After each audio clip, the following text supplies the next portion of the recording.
नूतन कर संपूर्ण मिथिलावासी के गोर लागे छी।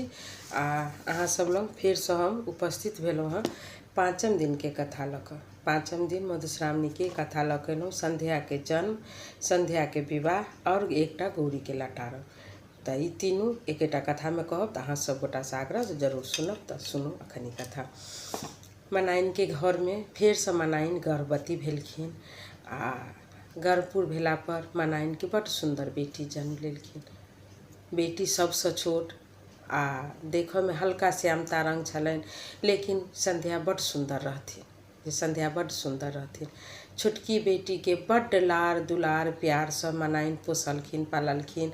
नहीं हुनका ककरो लग में जाय देलखिन, नहीं कोनो साधु महात्मा बाबा तबा कतौ नहीं जाय देलखिन। अपने लग रखलखिन। हरेक गृह परिचर्या जतेक चीज होइ छै सबटा मनाइन सिखेलखिन। मनाइन के बेटी के साथे सबखन रहलखिन और बेटी से सब चीज सिखालखिन आ सिखबो केलखिन बेटी। एही तरह संध्या किछ दिन भेलनि तऽ संध्या विवाहक योग होइ छथिन। मनाइन कहै छथिन हिमांचल ऋषि के जे एकर बियाह हम कोनो साधु महात्मा से नहीं करब, कोनो बाबा ताबा से नहीं करब। या तो अहाँ अपने बर खोजू आ नहीं तो अहाँ कहियो नारद के जे हमरा खूब सुंदर बर, सब बेर कहै छै लेकिन तैयो हमरा एहने ओहने बर आनि दै छथिन। फिर बजायल गेल नारद मुनि के। नारद के कहलखिन कि जे नारद हमरा भी सबसे छोट बेटी अछि, लेकिन हमरा ने खूब सुंदर बर चाही। जे बर हमरा बेटी जोग हैत सेहे बर खोज कऽ देब अहाँ हमरा। नारद कहलखिन ठीक छै, अहाँ जहिना कहै छी हम तऽ तहिना करै छी, लेकिन अहाँके पता नहीं की भऽ जाइए, लेकिन अहाँके बेटी जोग बर हम जरूर खोज कऽ आनब। से कहि कऽ नारद ओतऽ से विदा होइ छथिन। नारद जे विदा होइ छथिन कनिए दूर जाइ छथिन तऽ देखै छथिन खूब सुंदर सा पियर पीताम्बर पहिरने, गला में रुद्राक्ष पहिरने, हाथ में रुद्राक्ष, माथ में मौरी, खूब सुंदर सन के।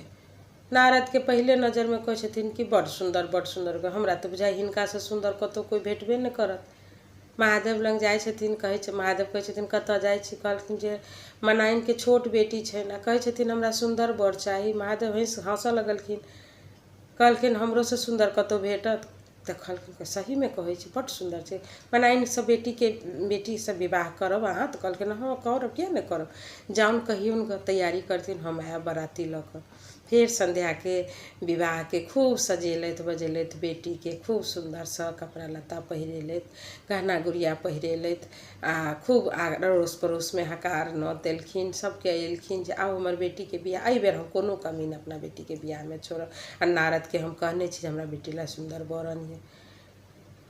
भोला बाबा खूब साँझ में ओतऽ खूब सुंदर सन के पियर पीताम्बर पहिर के, मुकुट पहिर के, गला में रुद्राक्ष पहिरने, हाथ में रुद्राक्ष पहिरने, खूब सुंदर रूप लऽ कऽ दुआरि लागि जाइ छथिन। मनाइन देख कऽ एकदम मोन गदगद भऽ जाइ छनि आ ऊपरी छरीच के जमा के अपन लाइ छथिन, मारब पर बैसबै छथिन, कमल बिछा के दै छथिन, कमल पर बैसै छथिन, गोत्रध्याय होइए, कन्यादान बैस कऽ दुनू प्राणी मिल कऽ कन्यादान करै छथि।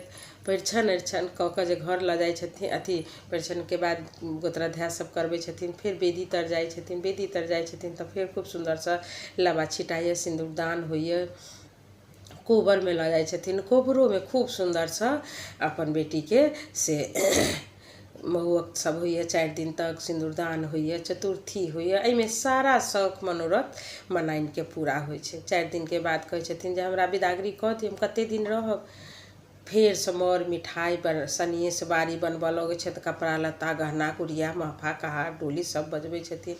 महफा में से बेटी के बैसाबै छथिन, डोली में जमाओ के बैसाबै छथिन एकटा में, आ दुआरि पर से खूब जते शौक मनोरथ रहै छनि से पूरा कऽ कऽ विदा करै छथिन अपन बेटी के मनाइन। किछ दूर गेला पर जखने नगर से बाहर जाइ छनि, माया से महादेवक माया से की होइ छै तऽ सबटा भर भरिया जते रहै छै डोली कहार महफा सब जतऽ ततऽ छितर बितर भऽ जाइ छै। बहि जाइ छथिन संध्या और महादेव। संध्या के कहै छथिन जे चलू कैलाश। संध्या विदा भऽ जाइ छथिन कैलाश पर जाय के लेल। तऽ एहि तरह संध्या के जन्म और विवाह भेल। तऽ अहाँ सब गोटा के जँ नीक लागल हुए तऽ कहब। आइ एही में एकटा गौरी के लटारम सेहो छै, से हम कहि दै छी। छोट सन के कथा छै लेकिन हम कहि दै छी। एक दिन दोसर कथा अछि।